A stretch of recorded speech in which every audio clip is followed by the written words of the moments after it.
နှစ်80ပြည့်မျိုးချစ်စစ်ပွဲကြီးဆိုတာကတော့ဒါရုရှားနိုင်ငံမှာတော့ကျင်းပတာပေါ့ဗျာဒါပေမဲ့အမှန်ကတော့ဒီမျိုးချစ်စစ်ပွဲကြီးဆိုတာရုရှားနိုင်ငံတနိုင်ငံနဲ့တော့သက်ဆိုင်တာမဟုတ်ဘူးအရင်တော့ကဘာမှာအစွန်းရောက်မှုတွေရှိခဲ့တယ်ကဘာမှာအစွန်းရောက်မှုတွေရှိခဲ့တယ်ဆိုတာကျွန်တော်တို့ဖက်စစ်စနစ်နာဇီစနစ်ပေါ့ဒီဖက်စစ်စနစ်နာဇီစနစ်ကိုစန့်ကျင်တိုက်ခိုက်တဲ့ကိစ္စပဲအဲဒီတော့ဖက်စစ်စနစ်နာဇီစနစ်ကိုစန့်ကျင်တိုက်ခိုက်တဲ့ကိစ္စဆိုတာကဒါကျွန်တော်မြန်မာနိုင်ငံမှာလည်းခင်ဗျားတို့ကျွန်တော်သိတဲ့အတိုင်းပဲဖက်စစ်စနစ်ရဲ့စိုးကျိုးတွေကျွန်တော်ခံစားခဲ့ရပါတယ်မြန်မာပြည်သူတရားလုံးလည်းနှိပ်စက်ခံခဲ့ရပါတယ်အဲ့လိုပဲအိန္ဒိယနိုင်ငံတွေဖြစ်တဲ့နိုင်ငံတွေမှာလည်းဖက်စစ်စနစ်ရဲ့စိုးကျိုးတွေခံခဲ့ရတယ်ဥပမာဆိုဒါမြန်မာနိုင်ငံမှာဆိုခင်ဗျားတို့ကျွန်တော်တို့ဖတ်ကြည့်ပေါ့ဗျာဖက်စစ်စနစ်ရဲ့စိုးကျိုးသိကျင်ငဘာဆိုတဲ့ဝတ္ထုစာအုပ်ရှိတယ်ဒါဖြစ်ရမှန်တွေကိုရေးသားထားတာပဲဖြစ်ရမှန်တွေနဲ့သူကတမိုင်းကြောင်းတွေကိုအခြေခံပြီးရေးသားထားတာဒါလိုပဲကျွန်တော်တို့အိန္ဒိယချင်းတရုတ်နိုင်ငံမှာဆိုလဲနန်နင်းလူသတ်မှုတို့ဘာလို့ရှိခဲ့တယ်ဒါလိုပါပဲဒီရုရှားနိုင်ငံမှာဆိုရင်တော့ရုရှားတော့ရှေ့ဥရောပမှာသူကဒီနာဇီစနစ်ကိုအဓိကထားပြီးတော့တိုက်ခတ်ခဲ့တဲ့နိုင်ငံပေါ့သူ့ရဲ့လူကြီး26သန်းလောက်ကျွန်တော်တို့ဒါအသက်ပေးသွားတာရှိတယ်26သန်းဆိုတဲ့လူကြီးကအိုက်ခေတ်တုန်းကလူကြီးနဲ့ခုခေတ်လူကြီးနဲ့တွက်တည်ကြမှာတော်တော်များတဲ့လူကြီးပဲဒါကြောင့်မလို့သူတို့ကအောင်ပွဲပေါ့နော်လောက်ကြတာဖြစ်တယ်ဒီနေရာမှာကျွန်တော်ပြောချင်တာဒါရခင်အတိတ်သမိုင်းကြောင်းပေါ့ယခုအတိတ်သမိုင်းကြောင်းမှာလည်းခင်ဗျားတို့ကျွန်တော်ကြည့်လိုက်တဲ့ဆံမှာကျွန်တော်တို့ခဏခဏပြောနေတဲ့ခေတ်သစ်ကိုလိုနီဝါဒခေတ်သစ်ကိုလိုနီဝါဒဆိုတဲ့ဟာတွေရှိတယ်ခေတ်သစ်မှာကျွန်တော်တို့စီးပွားရေးလက်ဝဲကြီးအုပ်မှုတွေရှိတယ်ခေတ်သစ်မှာကျွန်တော်တို့ဒါနိုင်ငံကြီးတွေကနိုင်ငံငယ်တွေအပေါ်မှာကျွန်တော်လွှမ်းမိုးလို့တဲ့ဆန္ဒတွေအမြဲရှိပါတယ်ဒါတွေကိုတော့ကျွန်တော်တို့ကဒါပူပေါင်းပြီးတော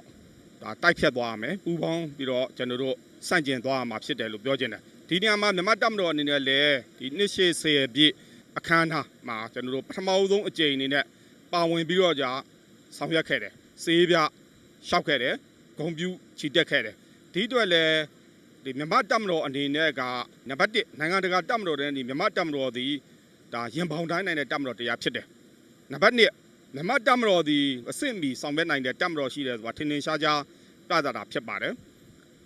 ကျွန်တော်တို့နိုင်ငံမှာရခိုင်ကနေပြောခဲ့တယ်တပ်မတော်အင်အားရှိမှတိုင်းပြည်အင်အားရှိပြီဆိုတဲ့စကားကိုပြောခဲ့တယ်ဒါကိုတချို့သောတပ်မတော်မေးမေးအောင်လုပ်ချင်တဲ့လူတွေကဒါကိုစန့်ကျင်ပဲစကားပြောကြတာပေါ့ဗျာသို့တော့ခုခေတ်မှာကျွန်တော်ကြည့်လိုက်ပါမိမိရဲ့တိုင်းပြည်အချုပ်အခြာအာဏာတည်တံ့ခိုင်မြဲရေးမိမိတိုင်းပြည်ရဲ့ဂုဏ်ကျက်တည်ရှိရေးပေါ့နော်ဒီအတွက်ကာကွယ်အင်အားတောင်းတင်းဖို့လိုတယ်တပ်မတော်အင်အားတောင်းတင်းဖို့လိုတယ်မိမိရဲ့အချုပ်အခြာအာဏာတည်တံ့ခိုင်မြဲဖို့ဆိုလို့ရှိရင်ရိုသေခံညာလောက်တဲ့ကာကွယ်အင်အားစုရှိဖို့လိုပါတယ်ဒါတွေကိုကျွန်တော်တနိုင်ငံလုံးကသိရှိဖို့သဘောပေါက်ဖို့ဂုဏ်ယူဖို့လိုတယ်ဒါတွေကိုကျွန်တော်တို့ဖော်ဆောင်ဖို့လိုတယ်ဖော်ဆောင်နိုင်အောင်လည်းအခွင့်အရေးရခဲ့တယ်လို့ကျွန်တော်အနေနဲ့ပြောချင်ပါတယ်တရုတ်နိုင်ငံသမ္မတကြီးနဲ့တွေ့ဆုံတဲ့အခါမှာပေါ့မြန်မာနိုင်ငံအတွက်အချက်3ချက်ပဲပြောလို့နံပါတ်1အချက်ကတော့မြန်မာရဲ့အချုပ်အခြာအာဏာဖွံ့ဖြိုးတိုးတက်မှုဒါတွေကိုတရုတ်နိုင်ငံအနေနဲ့အိမ်နီးချင်းကောင်းပြီးသားတာပဲမြန်မာနိုင်ငံဘက်ကရက်တီထောက်ခံလျက်ရှိတယ်။နံပါတ်2အနေနဲ့ပြည်တွင်းငြိမ်းချမ်းရေးနဲ့ပတ်သက်ပြီးတော့မြန်မာနိုင်ငံရဲ့ဒါပြည်တွင်းငြိမ်းချမ်းရေးပေါ့တရုတ်သူကသူများရဲ့ပြည်တွင်းရေးမှာဝင်ရောက်မစွတ်ဖက်ရေးမူဝါဒကိုလက်ခံကျင့်သုံးလျက်ရှိတယ်။ဒါအပြင်ကျွန်တော်တို့နိုင်ငံလုံးကငြိမ်းချမ်းသောအတူရှင်တွဲနေထိုင်ရေးမူရင်း9ရပ်ကိုလက်ခံကျင့်သုံးလျက်ရှိတယ်။မြန်မာနိုင်ငံရဲ့ပြည်တွင်းငြိမ်းချမ်းရေးနဲ့ပတ်သက်ပြီးသူ့ရဲ့အိမ်နီးချင်းနိုင်ငံတစ်ခုဖြစ်တယ်။သူ့ရဲ့အနောက်ဘက်ထွက်ပေါက်တစ်ခုဖြစ်တဲ့မြန်မာနိုင်ငံပြည်တွင်းငြိမ်းချမ်းရေးနဲ့ပတ်သက်ပြီးတရုတ်နိုင်ငံအနေနဲ့ကောင်းတဲ့ဘက်ကရှုမြင်ပြီးတော့ကောင်းတဲ့ဘက်ကနေပြီးတော့မျှော်မှန်းပြီးတော့မြန်မာနိုင်ငံပြည်တွင်းငြိမ်းချမ်းရေးကိုကျွန်တော်ဆောင်ရွက်ပေးလျက်ရှိတယ်။ဒါတွေကိုလည်းဆက်လက်ဆောင်ရွက်ပေးသွားမယ်ဆိုတဲ့ဟာမျိုးရခဲ့တယ်။နံပါတ်3အချက်ကတော့ရွေးကောက်ပွဲပေါ့ရွေးကောက်ပွဲနဲ့ပတ်သက်ပြီးတော့မြန်မာနိုင်ငံရဲ့ပါတီစုံဒီမိုကရေစီအထွေထွေရွေးကောက်ပွဲကိုနိုင်ငံတော်ဝန်ကြီးချုပ်ပြောခဲ့ပြီးသားဒီနှစ်ကုန်ပိုင်းမှာကျွန်တော်ကျင်းပပေးမှာဖြစ်တယ်။ဒီနှစ်ကုန်ပိုင်းမှာစတင်ကျင်းပတဲ့အခါမှာတရုတ်နိုင်ငံနေတဲ့ရွေးကောက်ပွဲနဲ့ပတ်သက်ပြီးကြိုတင်ပြင်ဆင်မှုတွေဆောင်ရွက်သွားမယ့်ဟာတွေနဲ့ပတ်သက်ပြီးတော့ထောက်ခံအားပေးတာကိုတွေ့ရတယ်။အဲ့တော့ကျွန်တော်အနေနဲ့သတင်းကောင်းပါလို့တာကတော့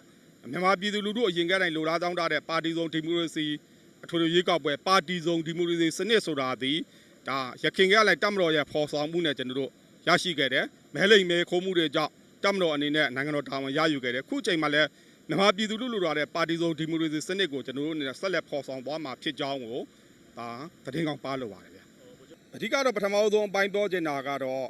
နိုင်ငံရေးပါတီတွေအပိုင်းပေါ့နိုင်ငံရေးပါတီတွေအပိုင်းမှာကျွန်တော်ကြိုတင်ပြင်ဆင်မှုတွေလှုပ်ဆောင်မှာရှိတယ်ပြီးရင်ကျွန်တော်တို့ဒါပြည်သူလူထုကိုအသိပေးပညာပေးရမှာရှိတယ်ဒါတွေကိုလည်း ဆက်လက်လောက်ဆောင်သွားဖို့ကျွန်တော်အနေနဲ့နံပါတ်1ပြောလို့တယ်နံပါတ်2ကတော့ကျွန်တော်ပြည်သူလူထုရဲ့အပိုင်းပြည်သူလူထုရဲ့အပိုင်းမှာကျွန်တော်တို့ဒီပါတီစုံဒီမိုကရေစီရွေးကောက်ပွဲပါတီစုံဒီမိုကရေစီစနစ်ကိုကျွန်တော်အလိုရှိလို့ပြောပြီးပါတီစုံဒီမိုကရေစီစနစ်ကိုအလိုရှိငြိမ်းချမ်းစွာတရားမျှတတဲ့ရွေးကောက်ပွဲကျင်းပနိုင်ဖို့အခြေခံလိုအပ်ချက်ဖြစ်တယ်ဒီရွေးကောက်ပွဲကိုငြိမ်းချမ်းစွာကျင်းပနိုင်ဖို့အတွက်ပြည်သူတရားလုံးကဝိုင်းဝန်းကူညီပံ့ပိုးပေးကြပါဒီမိုကရေစီရဲ့စန့်ကျင်ဘက်ဖြစ်တဲ့အကြမ်းဖက်ဝါဒကိုပြတ်ပြတ်သားသားစန့်ကျင်ကြပါလို့ကျွန်တော်အနေနဲ့ပြောချင်ပါတယ်ဗျာဒီရုရှားနဲ့မြန်မာရဲ့ဆက်ဆံရေးကကျွန်တော်တို့ဒါကြာပါပြီခိုင်မြဲတဲ့ဆက်ဆံရေးဖြစ်တယ်ပထမဆုံးဆက်ဆံရေးတော့တပ်မတော်ချင်းချင်းဆက်ဆံရေးကနေကျွန်တော်စခဲ့တာပေါ့ရခင်တပ်မတော်အစိုးရလက်ထက်နိုင်ငံတော်